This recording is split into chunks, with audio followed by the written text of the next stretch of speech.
एक एक ग्रास में भगवान का नाम लेते हैं। बल्कि चैतन्य महाप्रभु के चरितामृत में कथा है। चैतन्य महाप्रभु के एक शिष्य थे, छोटे से बालक थे, उनका नाम था गोपाल। क्या नाम था? जोर से बोलो। गोपाल। चैतन्य महाप्रभु के शिष्य थे, छोटे से बालक। तो चैतन्य महाप्रभु जब शौच क्रिया के लिए जाते थे तो जिह्वा को दबा लेते थे, क्योंकि नित्य नाम उच्चारण की जिह्वा को आदत थी, इसलिए दांत से जीभ को दबा लेते थे। तो उनके शिष्य ने पूछा कि गुरुदेव आप ऐसा क्यों करते हैं? ऐसा तो कोई विधान है नहीं, तो आप ये क्यों करते हैं? तो चैतन्य महाप्रभु बोले, भैया इस जीभ को इतना आदत लग गई है भगवान नाम की कि उस अपवित्र अवस्था में भी रुकती नहीं है, नाम लेती रहती, इसलिए हम दांत से दबा लेते हैं। तो उनके जो शिष्य थे उनका नाम था गोपाल। तो वो बोले, गुरुदेव एक चीज पूछनी है। क्या? बोले, मृत्यु का तो कोई भरोसा नहीं, कभी भी आ सकती है, और मान लीजिए उसी समय मृत्यु आ गई और अंतकाल में हम भगवान नाम से विमुख हो गए तो क्या किया जाए? तो कहते हैं चैतन्य महाप्रभु ने अपने उस शिष्य को प्रणाम किया और उनका नाम हो गया गोपाल गुरु। गोपाल गुरु उन्हें कहा करते थे महाप्रभु। बोले, गुरु जैसा मार्गदर्शन किया है, इसलिए हर अवस्था में कभी भी आप जप सकते हैं, कोई विधान नहीं।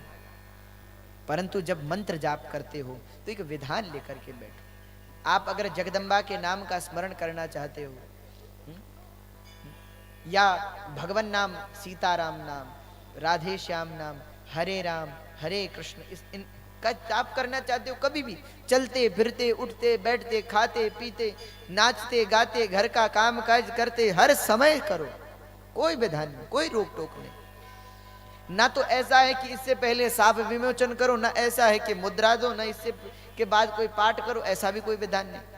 ना कोई ऐसा विधान कि एक आसन में बैठकर ही जपो, ना ऐसा विधान कि केवल एक पैर पर खड़े होकर जपो, ना ऐसा विधान कि जब शुद्ध हो पवित्र हो तभी जपो। अरे भैया हर समय जपो, हर समय जपो। परंतु जब मंत्रों की बात आए तो उसके विधान को जाने बिना मंत्र जाप मत करो। पहले गुरु के द्वारा उस मंत्र को प्राप्त करो, तब उसका जाप करो। अगर उस मंत्र को बिन गुरु की आज्ञा से जाप करोगे तो कल्याण नहीं होगा। क्योंकि प्रायः हम लोग जो मंत्र जाप करते हैं वो अशुद्ध जाप करते हैं।